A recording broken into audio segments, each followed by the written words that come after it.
Hello students, this is Megha Sharma. Welcome to Omega Tech Ed. आज की video में हम डिस्कस करेंगे आर्टिफिशियल इंटेलिजेंस यूनिट 3 के मल्टीपल चॉइस क्वेश्चंस। आगे बढ़ने से पहले अगर आपने चैनल को अब तक सब्सक्राइब नहीं किया है तो चैनल को सब्सक्राइब करें और वीडियो की नोटिफिकेशन के लिए बेल आइकन प्रेस करें। Game tree defined by dash. Problem solving agent में हमने पढ़ा था कि किसी भी प्रॉब्लम को फॉर्मली डिफाइन करने के लिए हम 5 कंपोनेंट्स का यूज करते हैं।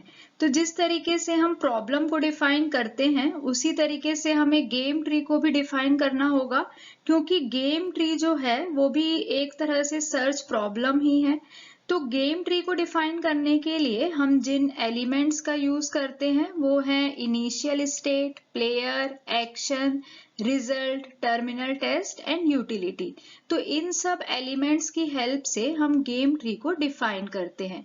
तो इस क्वेश्चन का जो करेक्ट आंसर आएगा वो आएगा option number D, all the above, क्योंकि गेम ट्री को डिफाइन करने में एक्शन, रिजल्ट, इनिशियल स्टेट, इन सभी एलिमेंट्स का यूज होता है।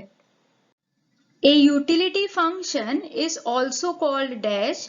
यूटिलिटी फंक्शन गेम की टर्मिनल स्टेट या फिर हम बोल सकते हैं एंड स्टेट में न्यूमेरिक वैल्यू डिफाइन करते हैं। तो किसी भी गेम की जो एंड स्टेट होती है उसमें न्यूमेरिक वैल्यू डिफाइन करने का काम यूटिलिटी फंक्शन का होता है।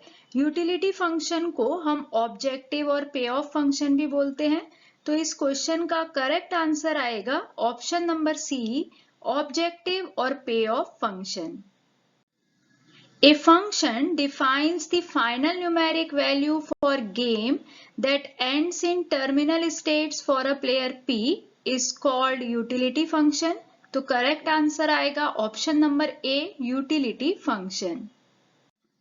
If the agent is acting deterministically, one of the probability will be dash। अगर कोई एजेंट डिटर्मिनिस्टिकली एक्ट करता है तो हम उसे प्योर स्ट्रेटेजी बोलते हैं। मतलब हम बोल सकते हैं कि एजेंट प्योर स्ट्रेटेजी को फॉलो कर रहा है। तो इस केस में जो प्रोबेबिलिटी होगी वो होगी 1 और 0। तो यहाँ पे करेक्ट आंसर आएगा ऑप्शन नंबर बी, 1 और 0। अगर एजेंट प्योर स्ट्रेटेजी को फॉलो नहीं करता है तो हम उसको स्टोकेस्टिक स्ट्रेटेजी बोलते हैं और इस केस में कोई भी प्रोबेबिलिटी 1 नहीं होती है। Dash behavior means something which can be determined with set of logical proofs and actions। Correct answer आएगा option number C, deterministic। A problem in a search space is defined by dash state। Search space में जब हम कोई problem को define करते हैं तो हम उसको सबसे इनिशियल स्टेट में ही डिफाइन करते हैं। तो यहाँ पे करेक्ट आंसर आएगा option number A, initial state. In chess the outcome win is represent with value dash. Chess में जो आउटकम आता है विन, उसको हम रिप्रेजेंट करते हैं 1 से। तो करेक्ट आंसर आएगा option number B, 1। In minimax algorithm the role played by max is dash. Minimax algorithm similar होता है एंड और सर्च एल्गोरिदम के, जहां पे जो मैक्स होता है वो सिमिलर होता है और के, और मिन जो है वो इक्विवेलेंट होता है एंड के। तो करेक्ट आंसर आएगा ऑप्शन नंबर डी, और। The space complexity of minimax algorithm is dash. Minimax algorithm की स्पेस कॉम्प्लेक्सिटी होती है ऑर्डर ऑफ बीएम। तो करेक्ट आंसर आएगा option number D, order of b m, where b is number of legal moves and m means maximum depth of the tree. कई बार हम M की place पे डी भी लिखते हैं। तो मिनीमैक्स एल्गोरिदम की स्पेस कॉम्प्लेक्सिटी को हम ऑर्डर ऑफ बीडी भी लिख सकते हैं, जहां पे बी का मतलब होगा number of legal moves and d का मतलब होगा depth of the tree. The time complexity of minimax algorithm is dash. Minimax algorithm की टाइम कॉम्प्लेक्सिटी होती है order of b to the power m. Hence correct answer is option number A, order of b to the power m. In alpha beta search, alpha is associated along with dash path. Alpha beta pruning एक search algorithm है जहां पे हम minimax algorithm को ही और simplify करते हैं। Minimax algorithm में हमें ज्यादा नोड्स को इवेलुएट करना पड़ता था, लेकिन compare to minimax algorithm alpha beta pruning में हमें कम नोड्स को इवेलुएट करना पड़ता है, क्योंकि यहाँ पे हम कुछ नोड्स को या कभी कभी पूरे सब ट्री को ही प्रून कर देते हैं। तो अल्फा बीटा सर्च में जो अल्फा है वो एसोसिएटेड होता है मैक्स पाथ से। तो यहाँ पे इस क्वेश्चन का करेक्ट आंसर आएगा ऑप्शन नंबर ए, मैक्स। तो अल्फा बीटा प्रूनिंग जो होती है उसमें अल्फा जो है वो एसोसिएटेड होता है मैक्स से और बीटा है वो एसोसिएटेड होता है मिन से। In alpha beta search, beta is associated along with dash path. Correct answer आएगा option number B, min. Dash operation tells the knowledge base what it perceives from the environment. Knowledge based agent में जो main central component होता है वो होता है knowledge.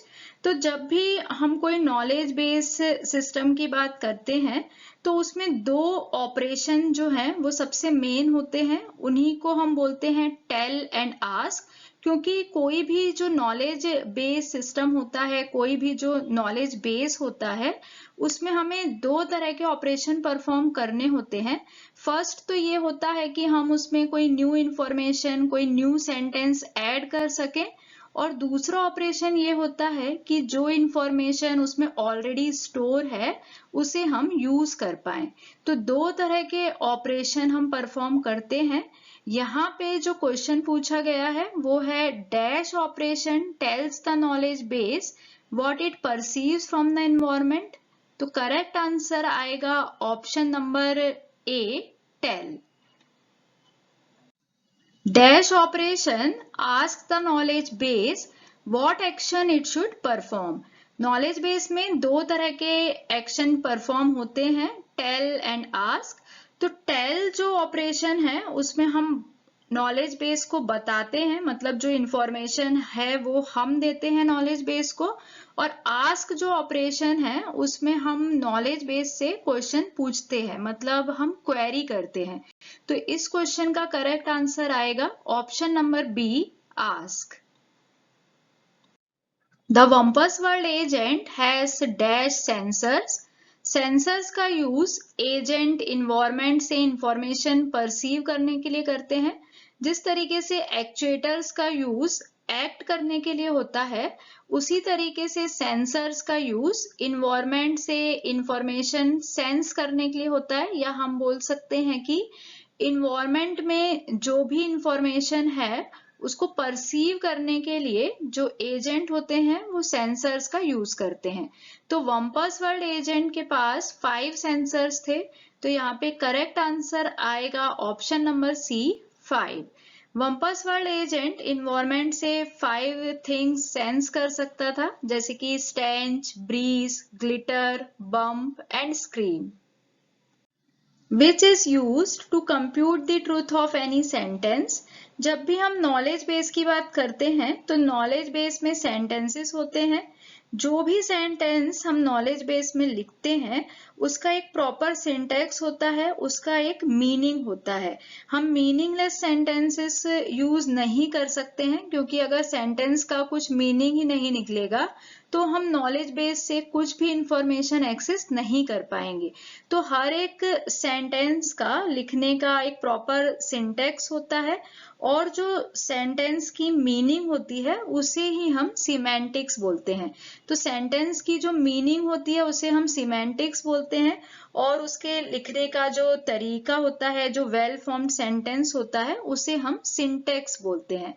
तो इस क्वेश्चन का करेक्ट आंसर आएगा option number A, semantics of propositional logic.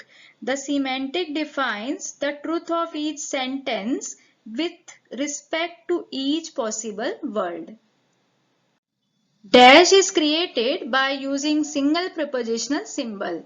Correct answer आएगा option number D, atomic sentences. Atomic sentences में हम एक ही प्रीपोजिशनल सिंबल का यूज करते हैं।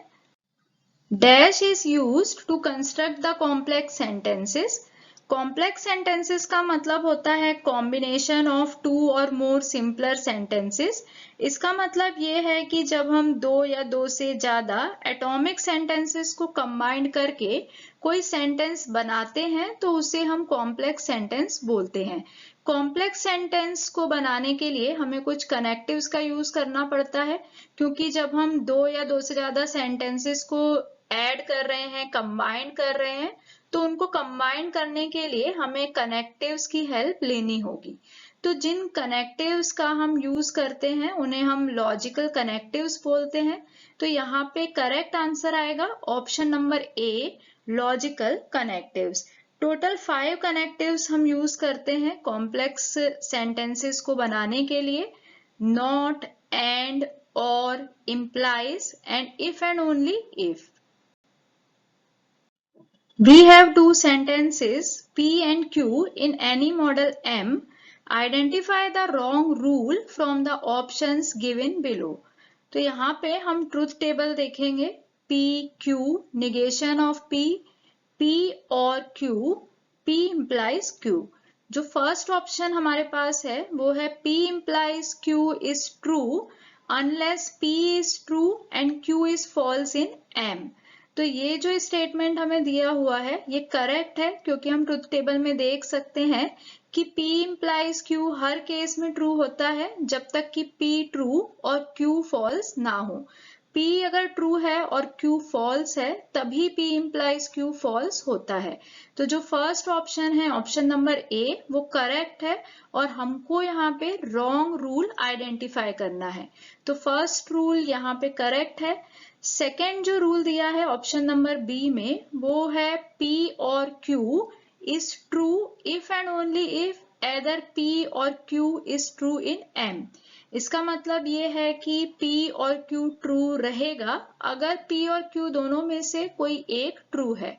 तो तीनों ही केस में हम देख रहे हैं कि P और Q ट्रू रहता है, और में सिर्फ एक ही बार हमें फॉल्स मिलता है जब P और Q दोनों ही फॉल्स होते हैं। तो सेकेंड जो रूल है वो भी बिल्कुल करेक्ट है।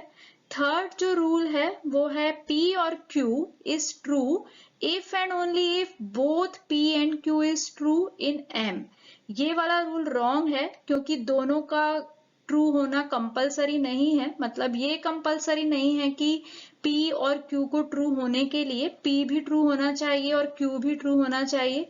ये रूल एंड का है, क्योंकि एंड में P और Q दोनों ट्रू होते हैं तभी हमें ट्रू मिलता है।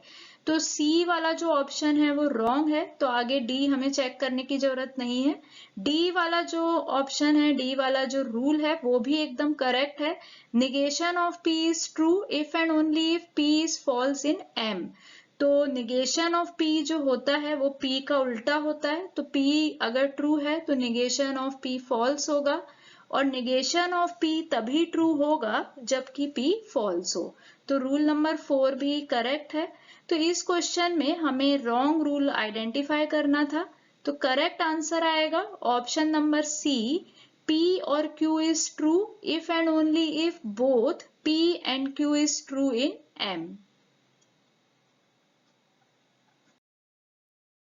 Thank you so much for watching till here. इस वीडियो में हमने यूनिट 3 के सभी इंपॉर्टेंट क्वेश्चंस डिस्कस किए हैं। सभी टॉपिक्स को डिटेल में समझने के लिए आप आर्टिफिशियल इंटेलिजेंस की प्लेलिस्ट को रेफर कर सकते हैं। नेक्स्ट वीडियो में हम यूनिट 4 के इंपॉर्टेंट क्वेश्चंस डिस्कस करेंगे। उसके पहले अगर आप चैनल पे न्यू हैं, अब तक चैनल को सब्सक्राइब नहीं किया है तो चैनल को सब्सक्राइब करें। वीडियो अच्छी लगी है तो वीडियो को लाइक करें, फ्रेंड्स के साथ शेयर करें और नोटिफिकेशन के लिए बेल आइकन प्रेस करें।